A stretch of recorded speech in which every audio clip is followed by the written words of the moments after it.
Hello, friends. How are you? Welcome to our YouTube channel Dhyan Commerce, the key of success. Please like, subscribe, share, and press bell icon for notifications. Thank you. જય માતાજી all dear student ધ્યાન કોમર્સના online લેક્ચરમાં તમારું સ્વાગત છે. આજે આપણે પડતર અને નાણાકીય હિસાબી પદ્ધતિ 1 જે આપણો વિષય છે એમાંનું યુનિટ નંબર 4ની શરૂઆત કરીશું, જે છે સંયોજનના હિસાબો. આ પડતર અને નાણાકીય હિસાબી પદ્ધતિ 1માં પહેલા બે યુનિટ પ્રક્રિયાના હિસાબો 1, 2 અને 3નું બનેલું છે. યુનિટ નંબર 3 એ છે તમારા માટે સીમાંત પડતર પદ્ધતિ. એની જોડે મેં એક નાનકડો ટોપિક લીધો તો તમને નિર્ણય ઘડતરના થિયરી, બરાબર. એના પછી આ યુનિટ નંબર 4 છે, જેની આજથી આપણે શરૂઆત કરીશું.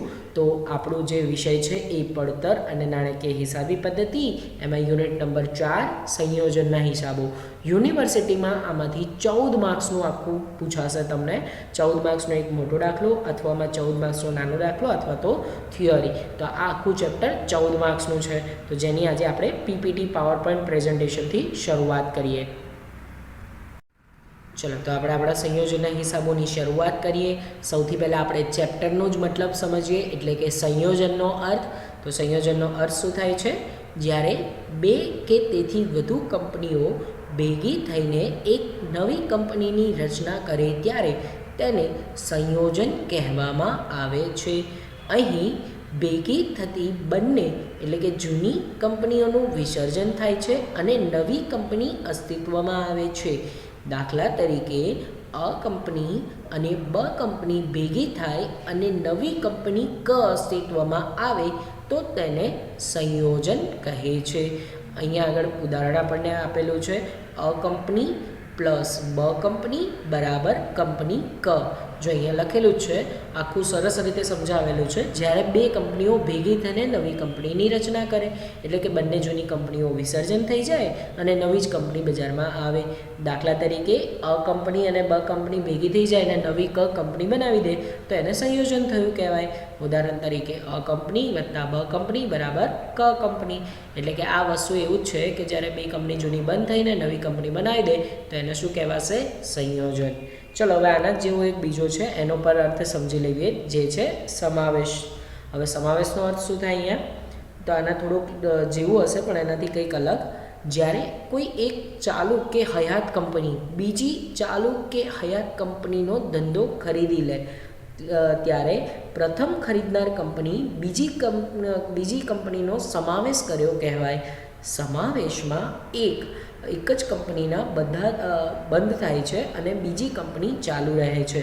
દાખલા તરીકે અ કંપની વત્તા બ કંપની બરાબર અ કંપની. સમાવેશનો અર્થ શું થાય? નામમાં જ અંદર જે શબ્દ છે ને સમાવેશ, એમાં જ એનો અર્થ સમાયેલો છે. જ્યારે એક ચાલુ કે હયાત કંપની બીજી ચાલુ કે હયાત કંપનીનો ધંધો ખરીદી લે, અને અહીંયા શું થાય? એક કંપની બંધ થઈ જશે અને બીજી કંપની ચાલુ રહેશે. દાખલા તરીકે અ કંપની વત્તા બ કંપની બરાબર અ કંપની. તો હવે એવું બને કે વોડાફોન જેવી કંપની છે, જેણે હચને પહેલાં ખરીદી લીધું હતું, તમને ખબર હોય તો હચ કંપનીનો ધંધો વોડાફોન કંપનીએ ખરીદી લીધો, તો એનો મતલબ હચ કંપની પછી બંધ થઈ જશે અને વોડાફોન કંપની શું રહેશે? ચાલુ રહેશે. તો એવી જ રીતે જ્યારે એક કંપની બીજી કંપનીનો ધંધો ખરીદી લે, એક બંધ થઈ જાય, બીજી કંપની ચાલુ રહે, તો એને શું કહેવાય?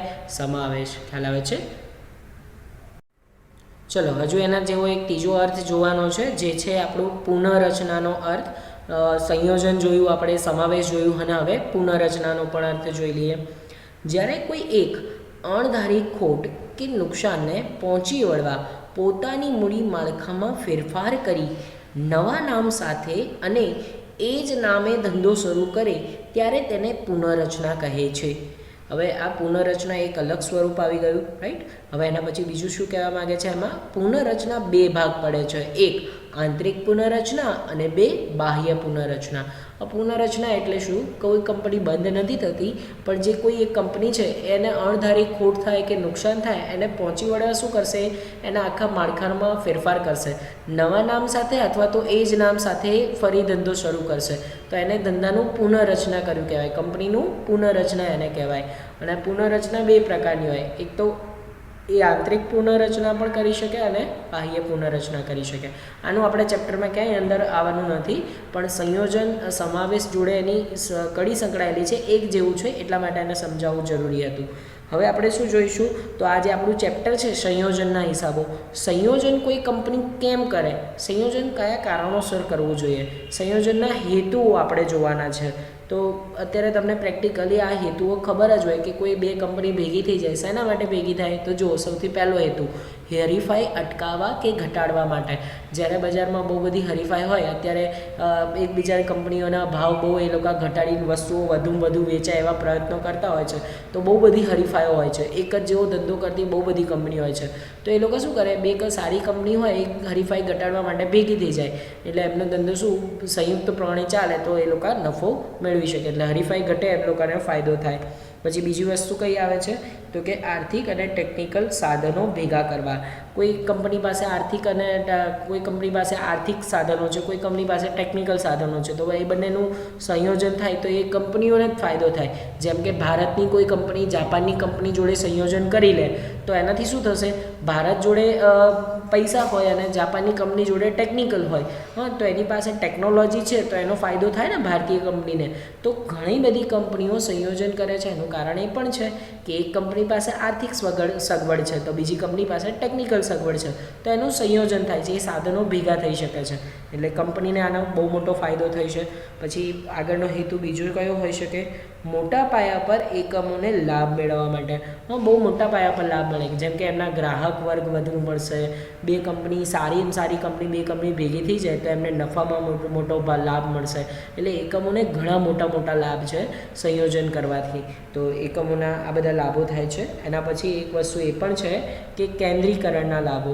કેન્દ્રીકરણના લાભોમાં કયા લાભ આવે, તો જે તમારું બિન ઉત્પાદકીય પ્રવૃત્તિ હતી ને, જેમાંથી તમને નફો ના મળતો હોય, એવી બધી પ્રવૃત્તિઓ બંધ થઈ જશે અને બે કંપનીનું કેન્દ્રીકરણ થશે, એટલે મતલબ તમે નફા ઉપર વધારે ધ્યાન આપી શકો, અસરકારક અંકુશ થઈ શકે.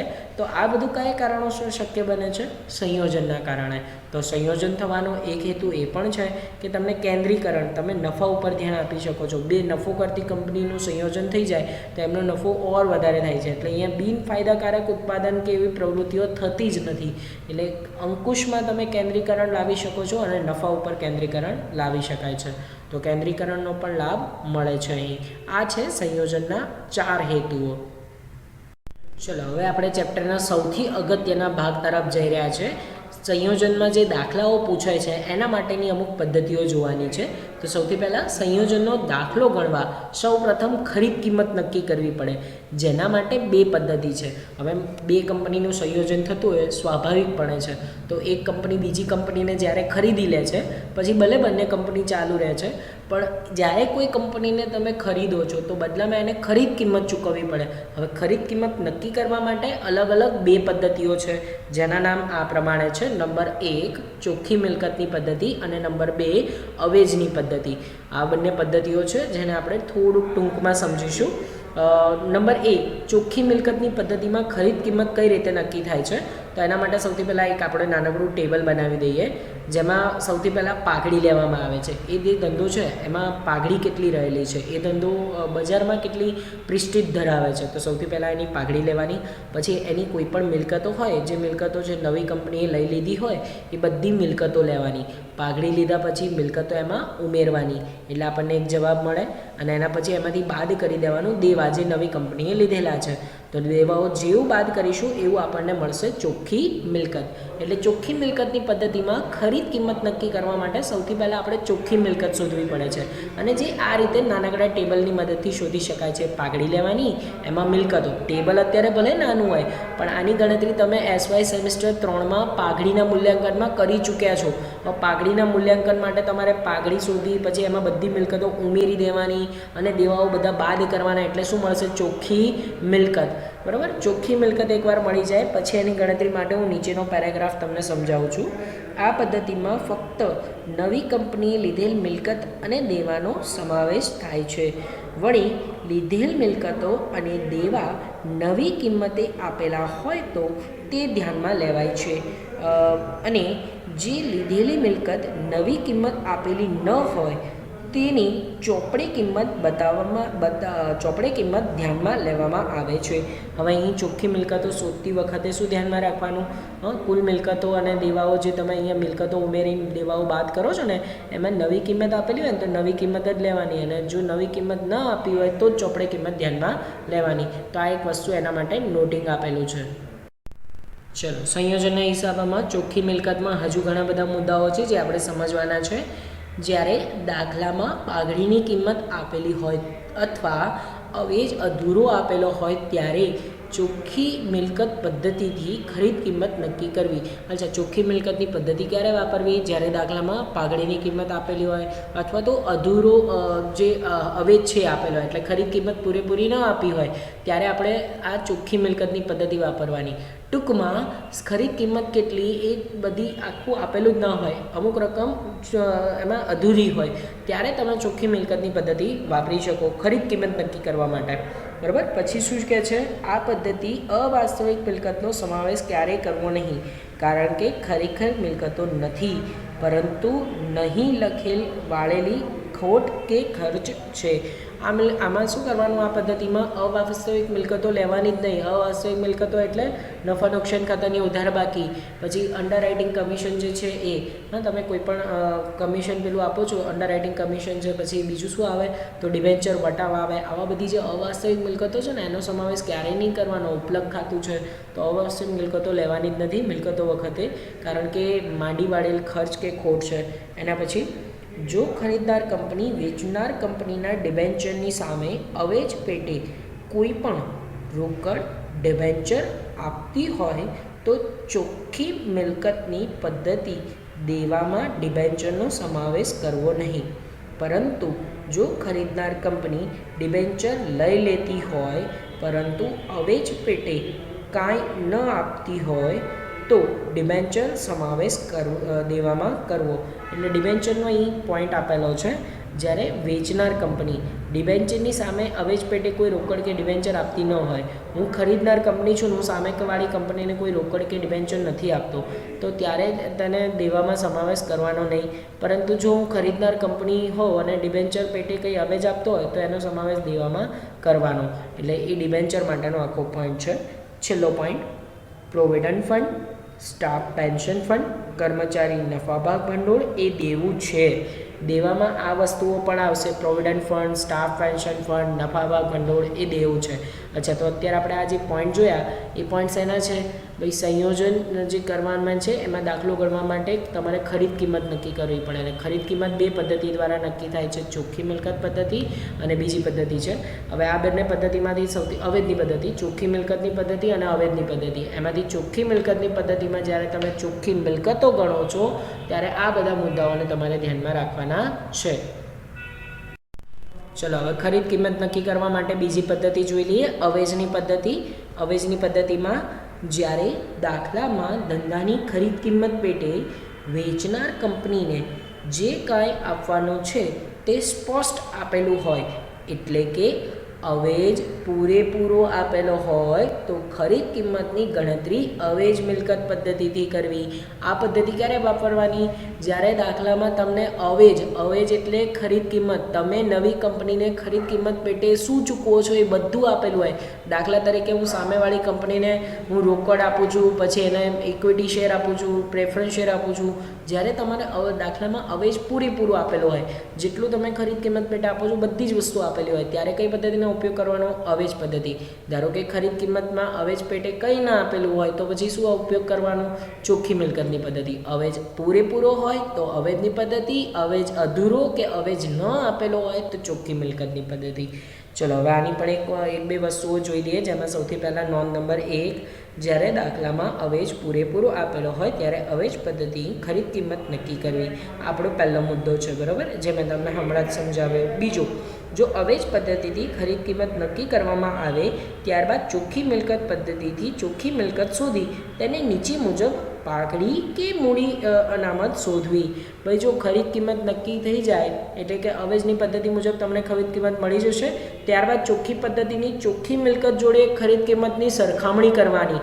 એ વધુ કે ઓછું હશે ને તો એમાં આપણને પાઘડી કે મૂડી અનામત મળશે. હવે પછી મોસ્ટ આઈએમપી અવેજની પદ્ધતિમાં તમારી ખરીદ કિંમત ચોખ્ખી મિલકતની સરખામણી કરવાની. વધુ ઓછીથી પાઘડી કે મૂડી અનામત મળે છે, જેના સૂત્રો નીચે મુજબ છે. જો તમારી પાસે પાઘડી હશે તો એનો મતલબ એવો થાય પાઘડી બરાબર ખરીદ કિંમત માઇનસ ચોખ્ખી મિલકત. જ્યારે તમે ખરીદ કિંમત વધુ ચૂકવો છો અને સામેવાળીની ચોખ્ખી કંપનીની ચોખ્ખી મિલકત ઓછી છે, ખરીદ કિંમત વધારે ચૂકવો, મિલકત ઓછી છે. ખરીદ કિંમત કેમ વધારે ચૂકવી? કારણ કે ધંધામાં પાઘડી છે. તો પાઘડીનું સૂત્ર મોસ્ટ આઈએમપી MCQમાં એ પૂછાય જ છે. પાઘડી બરાબર ખરીદ કિંમત માઇનસ ચોખ્ખી મિલકત. આડકતરી રીતે ગમે ત્યાં આગળ MCQમાં પૂછશે. અચ્છા, પાઘડી ન હોય તો બીજું એનું ઊંધું મૂડી અનામત હોઈ શકે, અને મૂડી અનામતનું સૂત્ર શું બની શકે? તો ચોખ્ખી મિલકત માઇનસ ખરીદ કિંમત. એટલે સામેવાળી કંપનીની ચોખ્ખી મિલકતો વધારે હોય, તમે ખરીદ કિંમત ઓછી ચૂકવો છો તો એ તમારા માટે મૂડી અનામત થઈ જશે. એટલે ખરીદ કિંમત ઓછી તો મૂડી અનામત, ખરીદ કિંમત વધુ તો પાઘડી. આ અવેજ પદ્ધતિનું મેઇન પોઈન્ટ છે, ખ્યાલ આવે છે? તો અત્યાર સુધી આપણે જોયું જે ખરીદ કિંમત નક્કી કરવાની છે એની બે પદ્ધતિ, ચોખ્ખી મિલકતની પદ્ધતિ, આ છે બીજું અવેજની પદ્ધતિ. ચલો હવે આપણે જે મેઇન વસ્તુ છે એના તરફ આગળ જઈશું. હવે આપણે જે ભણવા જઈ રહ્યા છીએ આપણે સીધું સમમાં ઉપયોગ કરવાનું છે. સૌથી પહેલું હિસાબી ધોરણ 14 મુજબ વિલીનીકરણ અને ખરીદીનું સ્વરૂપનું સંયોજન. અને આ આપણા માટે મોસ્ટ આઈએમપી છે, કારણ આપણે જે સંયોજનના હિસાબોમાં સમ કરીશું ને એમાં હિસાબી ધોરણ 14 મુજબ, એટલે કે સંયોજન માટે હિસાબી ધોરણ 14 વપરાય છે. હિસાબી ધોરણ 14 મુજબ સંયોજનના બે સ્વરૂપ છે, જ્યારે વિલીનીકરણનું સ્વરૂપ હોય અને જ્યારે ખરીદીનું સ્વરૂપ હોય. તો આ બંને જે સ્વરૂપ પ્રમાણે આપણે સમ ગણવાના છે ને એ જ પરીક્ષામાં તમને આવે છે. અને 100% અત્યાર સુધીની પેટર્ન છે યુનિવર્સિટીની, એક જ જેવા સમ પૂછાવાના છે. તો હવે આને આજે આપણે થિયોરીમાં સમજવું ખૂબ અગત્યનું છે. તો એને સમજવા માટે આપણે નીચે પેરેગ્રાફમાં ધ્યાન આપીશું. સૌથી પહેલાં તો CA સંસ્થા 1994માં હિસાબી ધોરણ 14 મુજબ સંયોજનના હિસાબો કેવી રીતે લખાય તે માટે જોગવાઈ કરવામાં આવી છે. આ ધોરણ મહત્ત્વની જોગવાઈઓ નીચે મુજબ છે. સંયોજનને સામાન્ય રીતે બે ભાગમાં વહેંચી શકાય. 1. વિલીનીકરણનું સ્વરૂપનું સંયોજન અને 2. ખરીદીના સ્વરૂપનું સંયોજન.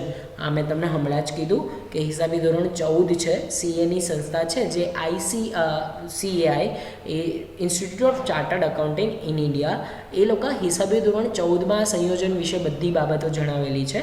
એમાં જે જોગવાઈઓ આપેલી છે એ જોગવાઈઓ હજુ આપણે સમજવાની છે કે સંયોજનના હિસાબોમાં હિસાબી ધોરણ 14 પ્રમાણે કઈ કઈ જોગવાઈઓ છે. એ જોગવાઈઓ પણ આપણા માટે મોસ્ટ ઇમ્પોર્ટન્ટ છે. ક્યારેક થિયરીમાં એ પ્રશ્ન પણ પૂછાય જ છે. અને વસ્તુ એ પણ ધ્યાનમાં રાખજો કે હિસાબી ધોરણ 14 સંયોજનના હિસાબો માટે છે, એ પણ MCQમાં આવી શકે છે. તો આમાંથી તમને MCQ પૂછાઈ શકે છે. અને સંયોજન નીચેનામાંથી કયું સ્વરૂપ છે? તો સંયોજનના બે સ્વરૂપ છે, વિલીનીકરણનું સ્વરૂપ અને ખરીદીનું સ્વરૂપ. તો ચલીએ સૌથી પહેલાં આપણે એક પછી એક એનું સમજવાનું શરૂઆત કરીએ. હવે જે આપણે પેલી જોગવાઈઓ છે ને એ પહેલાંમાં આવી જશે. પહેલું વિલીનીકરણનું સ્વરૂપ સંયોજન. અચ્છા, વિલીનીકરણના સ્વરૂપ હોય ત્યારે અમુક જોગવાઈઓ આવશે જે આપણે પેરેગ્રાફમાં સમજીશું. આ એક એવા સ્વરૂપ સંયોજન છે જેમાં સંયોજન થતી કંપનીની મિલકત, દેવા, મૂડી, અનામત સહિતના બધા જ આંકડા સંયોજિત કરવામાં આવે છે. અને સંયોજન નીચેના 5 શરતોનું પાલન થાય તો જ વિલીનીકરણનું સ્વરૂપ સંયોજન કહે છે. અચ્છા, વિલીનીકરણનું સ્વરૂપ થવા માટે 5 શરતો આપેલી છે. જ્યારે પણ આ પ્રકારનું સ્વરૂપ હોય, વિલીનીકરણનું સંયોજનનું સ્વરૂપ હોય, ત્યારે બધી જ મિલકતો, દેવા, અનામત બધા જ આંકડાઓ સંયોજિત કરી દેવાના છે. એટલે સીધું સામેવાળી કંપનીનું બધી વસ્તુઓ પ્લસ કરી દેવાની, અને આપણે સમજવાના જ છીએ. તો હવે જે 5 શરતોની વાત છે એ 5 શરતો કઈ છે? તો એ 5 શરતો હવે આવે છે. એમાંની સૌથી પહેલી શરત છે કંપની બધી જ મિલકતો અને દેવા તે જ સ્વરૂપે નવી કંપનીમાં ટ્રાન્સફર થવા જોઈએ. જેમ પેરેગ્રાફમાં કીધું ને બધે મિલકત દેવા અનામતો સહિત બધું સંયોજન કરી દેવાનું. એટલે પહેલી શરત આપણને એમ જ કહે છે વિલીનીકરણમાં કે જેટલી બી મિલકત દેવા છે નવી કંપનીના, હું ખરીદનાર કંપની છું, હું ખરીદનાર કંપની છું, ખરીદનાર કંપની છું અને સામેવાળી જે વેચાનાર કંપની છે એનું હું બધી વસ્તુઓ મિલકત દેવા એ મારી કંપનીમાં એમને ટ્રાન્સફર કરી દઈશ. એટલે કે જે ખરીદનાર કંપની છે નવી કંપની એ સામેવાળી વેચાનાર કંપનીની બધી મિલકતો એના ચોપડામાં બતાવી દેશે. તો આપણી પહેલી શરત છે, બરાબર. બીજી શરત ઉપર ધ્યાન આપીએ. બીજી શરત છે વેચનાર કંપની 90% જેટલા ઇક્વિટી શેર ધરાવનાર નવી કંપનીના ઇક્વિટી શેર હોલ્ડરો બનવા જોઈએ. એટલે જે વેચનાર કંપની છે, જે કંપની વેચાઈ જાય છે એ કંપનીના 90% શેર નવી કંપનીના ઇક્વિટી શેર હોલ્ડરો બનવા જોઈએ. એટલે હું જે કંપનીને ખરીદું છું, હું ખરીદનાર કંપની છું, તો સામેવાળી જે વેચાનાર કંપની છે ને એના 90% શેર મારી કંપનીમાં શેર હોલ્ડરો બનવા જોઈએ. તો જ હું વિલીનીકરણનું સ્વરૂપ સંયોજનનું કહી શકું. નહીંતર પછી એ વિલીનીકરણનું સ્વરૂપ ના આવે. એટલે 90% ઇક્વિટી શેર હોલ્ડરો આવવા જોઈએ. આ સ્વરૂપની એક શરત છે. ચલે શરત નંબર 3. આમ તો 5 શરતો છે. ત્રીજી શરત શું કહે છે? સંયોજન માટે અવેજ ફક્ત નવી કંપનીના શેર સ્વરૂપે જ હોવો જોઈએ. તમે જે નવી કંપનીને અવેજ તરીકે આપશો ને એ નવી કંપનીના શેર સ્વરૂપે જ હોવો જોઈએ. તમે એને બીજી કોઈ રીતે ચૂકવી ન શકો. એટલે સંયોજન માટે ફક્ત નવી કંપનીના શેર સ્વરૂપે જ હોવો જોઈએ. આ પણ એની એક શરત છે. ચલો બીજી કઈ કઈ શરતો છે? હવે શરત નંબર 4. વેચનાર કંપનીનો ધંધો નવી કંપની ચાલુ રાખે તેવો ઈરાદો હોવો જોઈએ. ધારો કે જે વેચાવનાર કંપની છે, હું નવી કંપની છું તો હું એનો ધંધો ચાલુ રાખીશ. એકવાર ખરીદ્યા પછી એનો ધંધો બંધ કરી દઈશ એવું નહીં. તમારો ઈરાદો શું હોવો જોઈએ? એ ધંધો તમે ચાલુ રાખશો તો જ તમે વિલીનીકરણનું સ્વરૂપ કર્યું કહેવાય. એટલે આમાં એક પ્રકારની આ એક શરત મૂકેલી છે કે તમે કોઈ કંપનીને ખરીદો તો પછી એનો ધંધો ચાલુ રાખવો જોઈએ. જેમ કે વોડાફોન કંપની હચ કંપનીને ખરીદી લીધી અને હચના ગ્રાહકોને એમ કહે કે અમે તો હવે તમને કોઈ સિસ્ટમ પ્રોવાઈડ નહીં કરીએ, કોઈ બેલેન્સને એવું સિસ્ટમ, એમનો ઈરાદો જેવો ના હોય કે એમના ગ્રાહકોને સાચવવો. તો એવું ના હોવું જોઈએ. જે કંપની બીજી કંપનીનો ધંધો ખરીદી લે છે તો એનો ઈરાદો શું હોવો જોઈએ? એ ધંધો ચાલુ રાખશે એવો ઈરાદો હોવો જોઈએ. નંબર 5. વેચનાર કંપની મિલકતો અને દેવાની અનામતો સહિત ફેરફાર વગર નવી કંપનીના ચોપડે નોંધાવા. હવે અહીંયા એમ કહે છે કે જે તમે વેચાવનાર કંપની છે એની મિલકતો અને દેવાઓ કોઈ પણ ફેરફાર કર્યા વગર સેમ ચોપડે નોંધવાના છે. તો આ વસ્તુ અહીંયા આગળ એમણે સમજાવેલી છે, બરાબર. ચલો તો આ 5 શરતો સમજાઈ ગઈ વિલીનીકરણના સ્વરૂપની. હવે પછી આપણે એમાં એ જોવાનું છે કે દાખલો ગણવા માટે અગત્યના મુદ્દા કઈ રીતે છે. તો અગત્યના મુદ્દા આપણે જોઈ લઈશું. પછી એક નાનકડું એમાં થોડી ગણતરી પણ તમને બતાવી દઈશ. વિલીનીકરણના સ્વરૂપમાં હિત જોડાણની પદ્ધતિનો ઉપયોગ થાય છે. આ પદ્ધતિ ખરીદ કિંમત ગણતરી નીચે મુજબ થાય છે. અચ્છા, જે આ વિલીનીકરણનું સ્વરૂપ છે એમાં જોડાણની જે પદ્ધતિનો ઉપયોગ થાય છે એમાં ખરીદ કિંમત નીચે મુજબ ગણાય છે. એના માટે એક આપણું નાનકડું ટેબલ બનાવી દેવાનું, જેમાં પહેલાં વિગત અને રકમ 2 કોલમ બની છે. એમાં સૌથી પહેલાં તમે શું ચૂકવ્યું હશે? ખરીદ કિંમત પેટે ઇક્વિટી શેર મૂડી ચૂકવી હશે તો ઇક્વિટી શેર મૂડી જેટલી ચૂકવી હોય એટલી લખી લેવાની. પછી બીજું પ્રેફરન્સ શેર મૂડી ચૂકવી હોય તો બીજા નંબરે પ્રેફરન્સ શેર મૂડી લઈ લેવાની. આ બંનેનો સરવાળો કરશો એટલે તમને ખરીદ કિંમત મળી જશે. કેમ કે શરતમાં જ કીધું હતું તમે ખરીદ કિંમત પેટે માત્ર ને માત્ર શેર આપી શકશો. તો જે પણ તમે શેર આપો છો એ બંને પ્લસ કરશો એટલે ખરીદ કિંમત મળી જશે. એમાંથી એક વસ્તુ બાદ કરવાની છે. બાદ શું કરશું? લઈ લીધેલ શેર મૂડી જે પાકા સરવાળામાં હોય ને ઇક્વિટી પ્લસ પ્રેફરન્સ, એટલે તમે જે ચૂકવી એમાંથી તમારી પાસે સામેવાળી કંપનીની જે શેર મૂડી આવી એ બાદ કરવાની. તો તમને જવાબ મળી જશે. જે આવશે તફાવત સામાન્ય અનામત ખાતે લઈ જવાનો. પ્લસ હોય કે માઇનસ હોય, ક્યાં લઈ જવાનો? સામાન્ય અનામત ખાતે.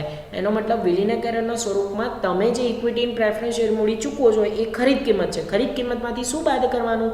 તમારી પાસે સામેવાળી કંપનીની જે ઇક્વિટી અને પ્રેફરન્સ શેર મૂડી આવી એ બાદ કરો એટલે તફાવત આવે એ જશે અનામત ખાતે. ક્લિયર? તો આ આપણે સમમાં સમજીશું એટલે વધારે તમને સમજણ આવી જ જશે. પરંતુ અત્યારે ફક્ત પીપીટીમાં દેખાવ માટે જ્યારે તમે લખશો આને તો લખો એટલે તમારે એ વસ્તુ યાદ પણ રહી જશે. ચલો, સંયોજન વિલીનીકરણનું સ્વરૂપ હોય ત્યારે હિસાબી ધોરણ 14 મુજબ નવી કંપનીના ડિબેન્ચરના બદલામાં નવા ડિબેન્ચર આપે તો અવેજમાં સમાવેશ કરવો નહીં, પરંતુ તે જ કિંમતે આપે તે કિંમતે દેવા તરીકે લેવા. એટલે હિસાબી ધોરણ 14 મુજબ જ્યારે તમે નવી કંપનીને ડિબેન્ચરના બદલામાં એવું લખેલું છે, નવી કંપની ડિબેન્ચરના બદલામાં જો ડિબેન્ચર આપે તો શેનો સમાવેશ નહીં કરવાનો. ડિબેન્ચરના બદલામાં ડિબેન્ચર આવે તો એ જ કિંમતે શું કરાવી દેવાનું, દેવામાં એને બતાવી દેવાના. એના પછી નંબર 2, જો જૂના ડિબેન્ચરના બદલામાં નવા ડિબેન્ચર આપવામાં આવે અને તેમની કિંમત ઓછી હોય તો ડિબેન્ચર પરત નફો સામાન્ય અનામતમાં ઉમેરવામાં આવે છે અને વધુ હોય તો ખોટ બાદ કરવી. આ વસ્તુ આપણે એક ટેબલમાં જ સમજવી જોઈએ અને જે હમણાં પછીના ટેબલમાં આવશે એમાં એવું કહેવા માગે છે કે જ્યારે જૂના ડિબેન્ચરના બદલામાં તમે નવા ડિબેન્ચર આપો ને તો જૂના અને નવા વચ્ચેની કિંમતમાં તફાવત હોય. જો તમે ચૂકવણી વધારે કરો તો એમાં નફો હોય અને જો ઓછી ચૂકવણી કરો તો ખોટ છે, તો એ સામાન્ય અનામતમાં ઉમેરવામાં કે બાદ કરવામાં આવે છે. નફો હોય તો ઉમેરવાનો, ખોટ હોય તો બાદ કરવાની. જે હવે પછીના ટેબલમાં તમને જોઈ શકશો. ટેબલમાં ફરી વાર 2 કોલમ છે, જેમાં પહેલી કોલમ એટલે કે પહેલી જે છે એ વિગતની રહેશે અને બીજી છે રકમની કોલમ રહેશે. સૌથી પહેલાં તો આપણે સામાન્ય અનામત આ નવું શોધવાનું છે. આગળ આપણે શીખ્યું હતું કે જે ખરીદ કિંમત છે એમાંથી સામાન્ય અનામતમાં જે રકમ લઈ જવાની એ શોધી હતી. તો સૌથી પહેલાં અહીંયા શું કરવાનું, સામાન્ય અનામત ખાતું લખવાનું. પાકા સરવૈયામાંથી બંને કંપનીનું સામાન્ય અનામત લખી લેવાનું. પછી એમાં શું કરવાનું, તો એમાં ઉમેરવાનું પહેલી વસ્તુ જેનું નામ છે ડિબેન્ચર પરત નફો. જો તમે ડિબેન્ચર પાછા આપતી વખતે વધુ કિંમતો આપી હોય તો એ નફો છે, નફો શું કરવાનું, ઉમેરવાનું. અને સેમ વસ્તુ બીજું એક વસ્તુ ઉમેરવાની જે નફા નુકસાન ખાતે છે જો જરૂર પડે તો. અચ્છા, નફા નુકસાન ખાતું એવું છે કે તમે ચૂકવણી માટે તમને જરૂર પડે ને તો નફા નુકસાન ખાતાનો તમે ઉપયોગ કરી શકો. ધારો કે સામાન્ય અનામત ખાતું તમે નવી કંપનીને ચૂકવતી વખતે પૂરતું નથી તો એ સમયે સામાન્ય અનામત સાથે સાથે તમે નફા નુકસાન ખાતાનો પણ ઉપયોગ કરી શકો છો. અને આ સમમાં આવશે જ પોઈન્ટ, એટલે આ બહુ જ અગત્યનો પોઈન્ટ છે. એને દરેક સમમાં નથી ઉમેરવાનું. તો એક જવાબ તમને મળશે, પછી એમાંથી વસ્તુ બાદ કરતી જવાની. સૌથી પહેલાં બાદ કરવાનું ડિબેન્ચર પરત ખોટ. ઉપર નફો હતો, જો ખોટ હોય તો બાદ કરવાની, નફો હોય તો શું કરવાનું, ઉમેરવાનું. અને અહીંયા ખોટ હોય તો બાદ કરીશું. એના પછી એક બીજી વસ્તુ માઇનસ કરવાની. બાદ સામાન્ય અનામત ખાતે તફાવત ખરીદ કિંમતમાં. આગળ જે હમણાં ટેબલમાં ખરીદ કિંમતમાં તફાવત હતો ને એ અહીંથી બાદ કરી દેવાનો. એટલે આપણને જવાબ મળી જશે જે છે સામાન્ય અનામત ખાતાની બાકી નવી કંપનીના પાકા સરવૈયામાં લઈ જવી. એટલે સામાન્ય અનામત ખાતાની નવી બાકી મળી જશે, જે ક્યાં દર્શાવવાની, પાકા સરવૈયામાં. તો આ આખું ટેબલ શેના માટે છે, સામાન્ય અનામતની બાકી બતાવવા માટેનું ટેબલ છે. તો વિલીનીકરણના સ્વરૂપમાં ખરીદ કિંમતમાંથી ઇક્વિટી શેર મૂડી જે આગળ આપણે વાત કરી હતી એ લીધું અને એ સામાન્ય અનામત ખાતે લાવવાનું. અને હવે આ જે સ્લાઇડ છે એમાં તમને દેખાય છે કે સામાન્ય અનામતની નવી બાકી કઈ રીતે શોધાય છે અને આ બધી વસ્તુ સમમાં પણ આવવાની જ છે. ચલો હવે આપણે જોઈશું બીજો પ્રકાર, સંયોજન વિલીનીકરણના સ્વરૂપ પછી નંબર 2 ખરીદીનું સ્વરૂપ હોય ત્યારે. આગળ આપણે વિલીનીકરણનું સ્વરૂપ જોયું, બીજું ખરીદીનું. અને પરીક્ષામાં બંને પૂછાય છે અને વિલીનીકરણ અને ખરીદીના સ્વરૂપમાં ખૂબ ઓછો તફાવત છે. તો હવે ખરીદીના સ્વરૂપને આખું આટલું વિગતવાર નથી સમજવાનું, પણ એની ટૂંકી સમજણ લઈ લઈએ. પેરેગ્રાફમાં તમે ધ્યાન આપી શકશો. ખરીદ સ્વરૂપ સંયોજન હિસાબી નોંધ પ્રણાલીગત પદ્ધતિ જેમ જ થાય છે. જો વિલીનીકરણની 5માંથી કોઈ એક શરતનું પાલન ન થાય તો તે ખરીદીનું સ્વરૂપનું સંયોજન કહે છે. અહીં ખરીદ કિંમત પેટે નવી કંપની પોતાના ઇક્વિટી શેર આપે તે જરૂરી નથી. તે ડિબેન્ચર અથવા રોકડ સ્વરૂપે પણ ચૂકવણી કરી શકે છે. અહીં ખરીદનાર કંપની ચોપડે ખરીદ કિંમત અને પાઘડી પ્રણાલીગત પદ્ધતિ જેમ જ ગણવામાં આવે છે. જો અહીંયા આગળ એવું કહેવામાં આવે છે જ્યારે વિલીનીકરણના સ્વરૂપમાં જે શરતો હતી ને 5 શરતો, એ 5માંથી કોઈ એક પણ શરતનું પાલન જો ન થાય તો એ સંયોજન કેવું બની જાય છે, ખરીદીના સ્વરૂપનું સંયોજન. એટલે પેલી 5 શરતોમાંથી એક પણનું પાલન ન થાય તો પછી એ સમજી લેવાનું ખરીદીનું સ્વરૂપ છે. અને આ સંજોગોમાં આ જો સ્વરૂપ હોય ખરીદીનું સ્વરૂપ, તો એમાં જરૂર નથી તમે નવી કંપની જે છો એ વેચનાર કંપનીને ખરીદ કિંમતમાં ઇક્વિટી શેર જ આપે. એની જગ્યાએ શું આપી શકે છે, ડિબેન્ચર કે રોકડ સ્વરૂપે પણ ચૂકવણી કરી શકે છે, જ્યારે આગળ એવું નહોતું. અને અહીંયા પાઘડી જે છે એ પ્રણાલીગત પદ્ધતિ મુજબ જ ગણવામાં આવે છે. બરાબર, તો પાઘડી તમે ગણશો તો એનું એક સૂત્ર બની જાય, પાઘડી બરાબર ખરીદ કિંમત માઇનસ ચોપડી કિંમત. ખરીદ કિંમત હંમેશા વધુ હશે, ચોપડી કિંમત ઓછી હશે. આ સૂત્ર આગળ આવી ગયું છે. ક્લિયર? તો આ ખરીદીનું સ્વરૂપ છે. હજુ જેમાં થોડું એક વસ્તુ આપણે વધારે જોઈશું. ચલો, તો સંયોજન જ્યારે ખરીદીનું સ્વરૂપ હોય છે એના વિશે ઓર વધારે થોડું સમજી લઈએ.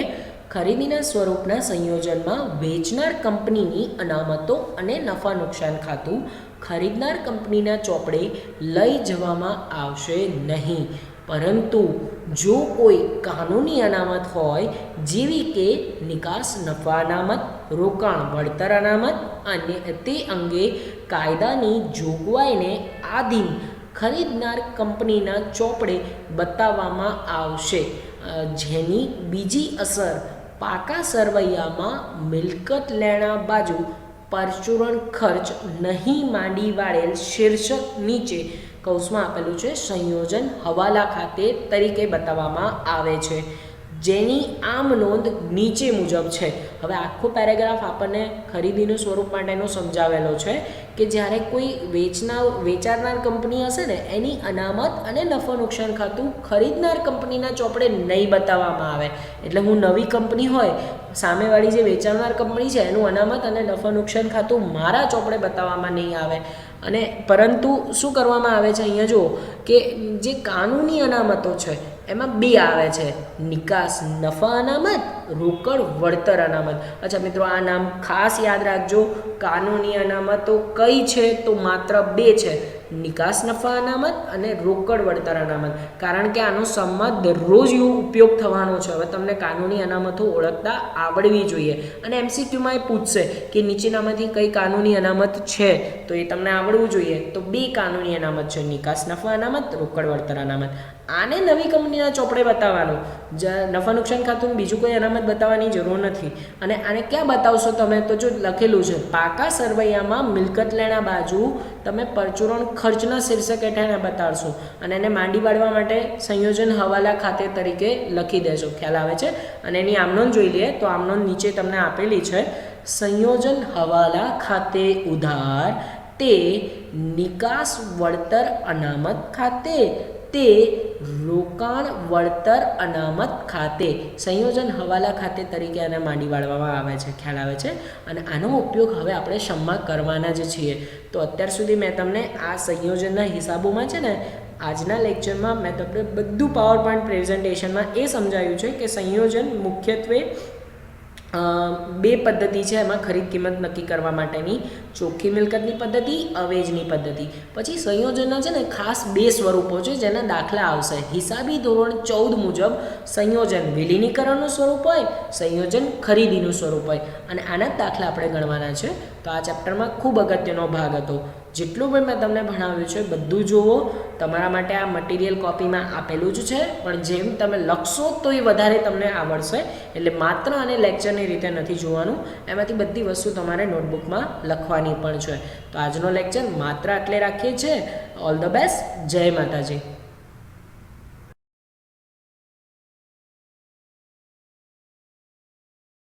Please like, subscribe, share and press bell icon for notifications.